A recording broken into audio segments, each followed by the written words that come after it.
As we sail in the coastal waters of BC, Canada, we've sailed to Desolation Sound, a remote boating paradise. Join us as we explore the shoreline completely unprepared, almost get lost in the woods, but finally make it back home to our boat for a cozy night on the water in this remote paradise.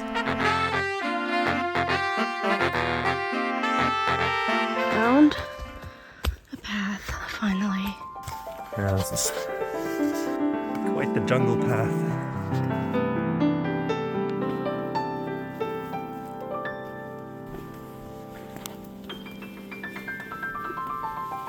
Cue the Jurassic Park music.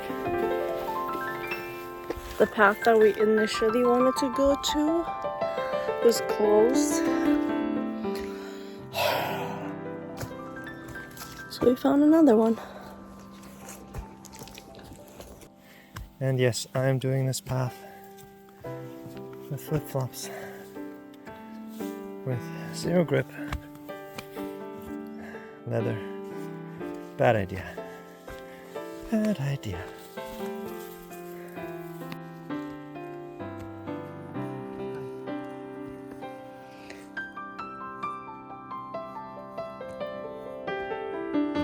I feel like we're in the Amazon or something.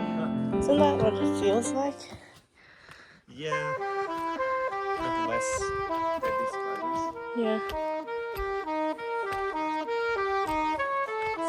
Like I feel like I need one of those things that they cut with. What's it called? A machete.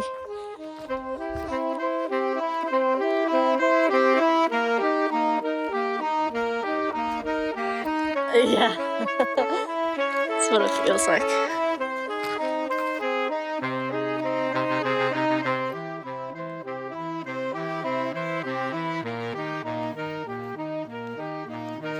This is so far removed from New Westminster, it's crazy. Yeah. It's gonna feel weird when we go back home. This feels like home now. The boat. When Captain George Vancouver pulled anchor and sailed away from what is now Tiacan Arm in June of 1792, he said this sound offered not a single prospect that was pleasing to the eye, the smallest recreation on shore, nor animal or vegetable food. That's why it was given the name Desolation Sound. Of course, when Vancouver sailed these waters back in the 18th century, these lands and waterways had already been paddled, occupied, and cherished by the coastal First Nations communities for thousands of years. The history and culture of Desolation Sound, from its earliest human occupation to the modern day, is a rich and fascinating tale. These waters were fished, the lands were hunted, and the stories were created and woven into a fabric of the inhabitants' lives for thousands of years before European contact. There were large villages that provided a place to hunker down against the winds, and many smaller summer villages from which families would cultivate and harvest the many resources needed to get through the winter. Almost every island corner and small bay holds the fascinating story of what drew people to the area and what sustained them. This is the lake view.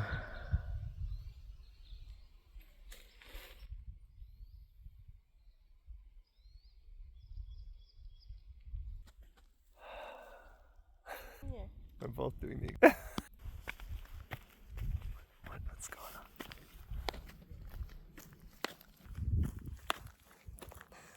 We are on our way back, and well, we're getting eaten up by mosquitoes. That's why we're wearing our jackets to escape as fast as we can. Get back to the boat, have some dinner. We're hungry.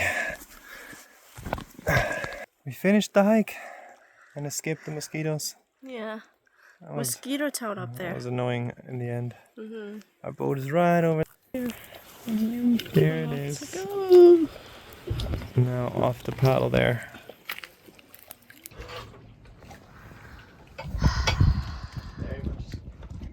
We made it to the boat. The boat was still there, thankfully. Andreas has gracefully volunteered to wash the dishes, which I appreciate a lot. With pleasure. Pixie's out. Suki's up, but not out yet.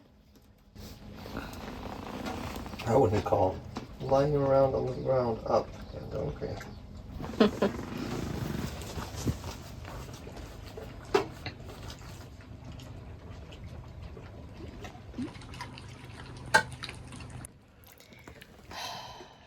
Yeah, and then we're gonna make dinner, and then I'm gonna be working on one of our videos.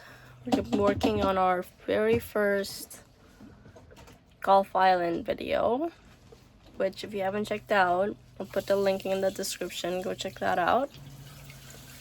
Yeah, that's what I'm working on.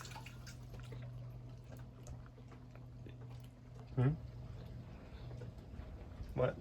I don't know.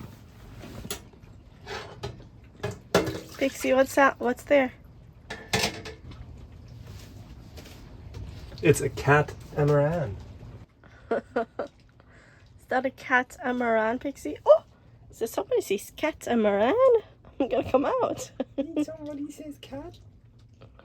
Somebody say cat amaran. Somebody says cat? Beep. It's still too bright for Suki. It's just like... I feel like it's too bright for both of them.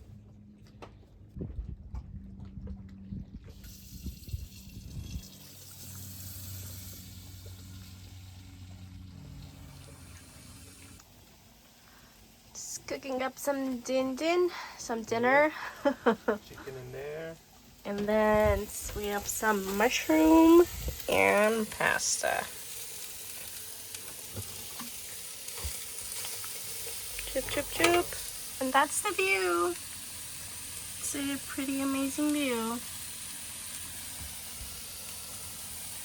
View from our kitchen.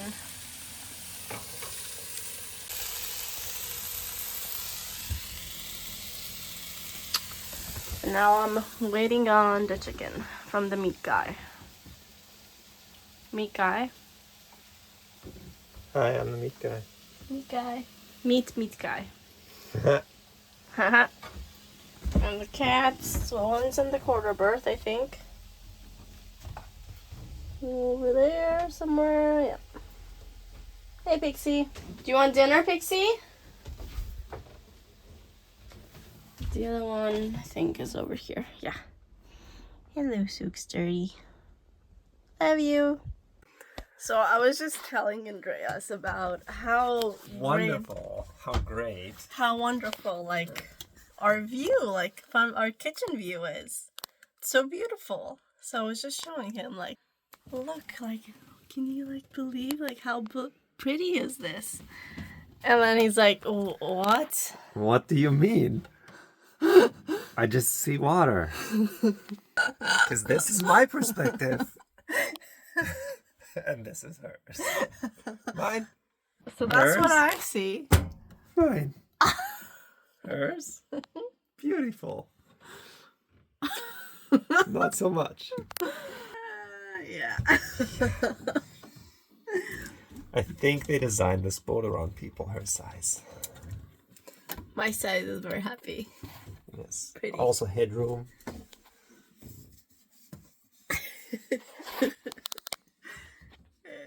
Yeah.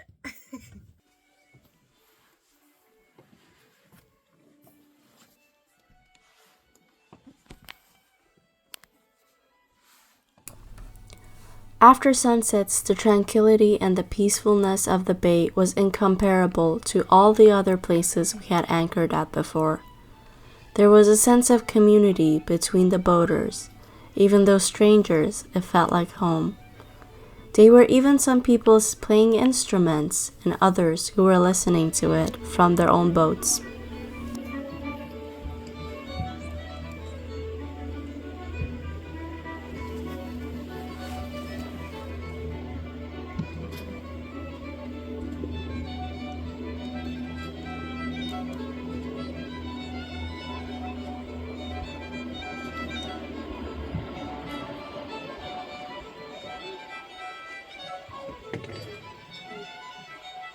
The mood tonight is just amazing.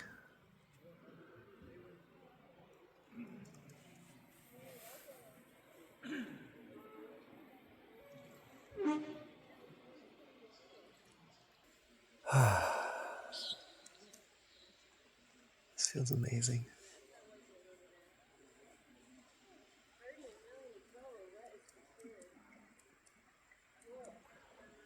Tina's working on an episode.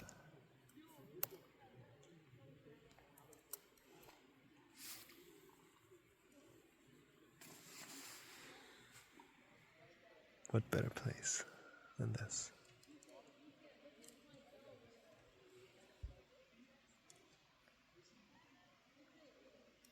Life's good. Life's good.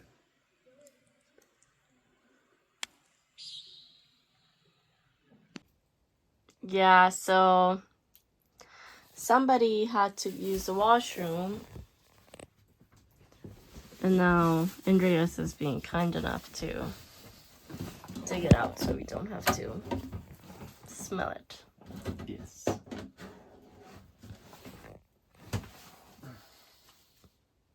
The light is funny. It's if you're working and doing some line work.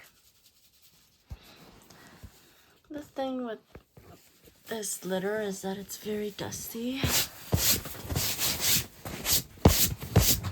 We keep vacuuming, but every time we use the toilet, it's dust everywhere.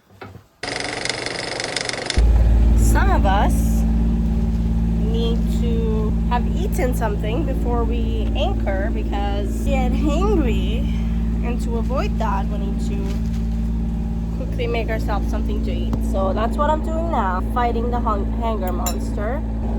All my low blood sugar girlies out there, you know. Actually, Andreas is making me eat so that he doesn't have to deal with me being hungry. And I respect that. I respect that.